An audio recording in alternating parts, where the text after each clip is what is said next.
Hi friends, welcome to my channel. இந்த வீடியோல என்ன பார்க்க போறோம்னா எண்ணெய் கத்திரிக்காய் செய்யறது எப்படின்னு பார்க்கலாம். அதுக்காக வந்து ஃபர்ஸ்ட் மசாலா ரெடி பண்ணிக்கலாம். அதுக்கு ஒரு கரண்டி எண்ணெய் விட்டுட்டு 1 டீஸ்பூன் தனியா போட்டுக்கலாம். தனியா போட்டதும் 1/2 டீஸ்பூன் சீரகம், 1/2 டீஸ்பூன் மிளகு போட்டுக்கலாம். இதெல்லாம் ஒண்ணா சேர்ந்து நல்லா வதக்கிக்கலாம். வதங்கின பிறகு நம்ம கட் பண்ணி வச்சிருக்க வெங்காயம் சேர்த்துக்கலாம்.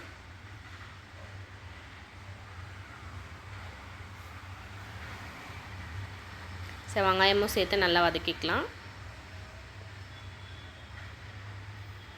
நெக்ஸ்ட் கட் பண்ணி வச்சிருக்க தக்காளி அப்புறம் பூண்டு வந்து சேர்த்துக்கலாம். பூண்டு வந்து ஒரு 10 பல் பூண்டு எடுத்துருக்கேன். எல்லாம் ஒண்ணா சேர்ந்து நல்லா வதக்கிக்கலாம்.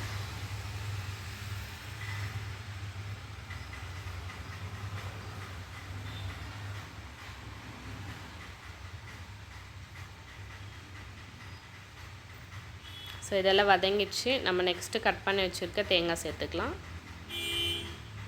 தேங்காயும் சேர்த்து நல்லா வதக்கிக்கலாம்.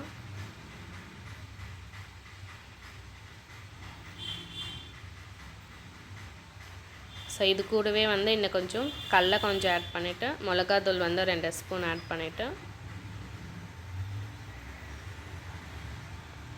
புளி வந்து ஒரு லெமன் சைஸ் புளி வந்து ஆட் பண்ணிவிட்டு நம்ம வந்து அரைச்சி எடுத்துக்கலாம்.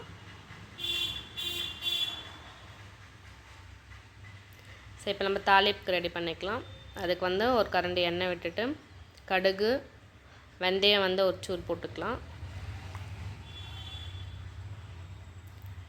கடுகு பொரிஞ்சதும் வந்து நம்ம கட் பண்ணி வச்சுருக்க வெங்காயம் சேர்த்துக்கலாம்.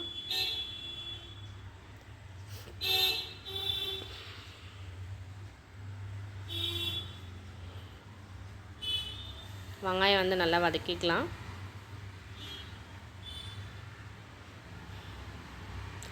நெக்ஸ்ட் நம்ம கத்திரிக்காய் கட் பண்ணி வச்சுருக்கோம். அது கூட வந்து மறைச்ச மசாலா வந்து ஃபில் பண்ணி வச்சுக்கலாம்.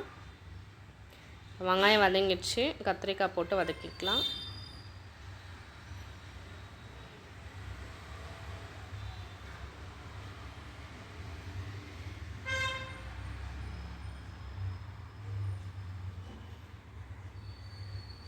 எண்ணெயிலேயே வந்து கொஞ்ச நேரம் கத்திரிக்காய் வந்து நல்லா வதக்கி எடுத்துக்கலாம்.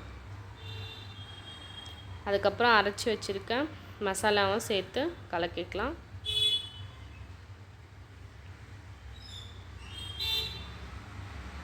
தேவையான தண்ணியெல்லாம் சேர்த்துட்டு நம்ம வந்து நல்லா கொதிக்க விடலாம்.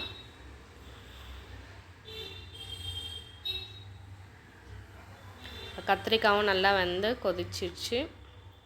இப்போ சுவையான எண்ணெய் கத்திரிக்காய் குழம்பு வந்து ரெடி ஆயிடுச்சு. நீங்களும் ட்ரை பண்ணி பார்த்துட்டு எப்படி இருக்குன்னு சொல்லுங்கள். இந்த வீடியோ பிடிச்சிருந்துச்சுன்னா லைக் அண்ட் சப்ஸ்கிரைப் பண்ணுங்கள். தேங்க்யூ.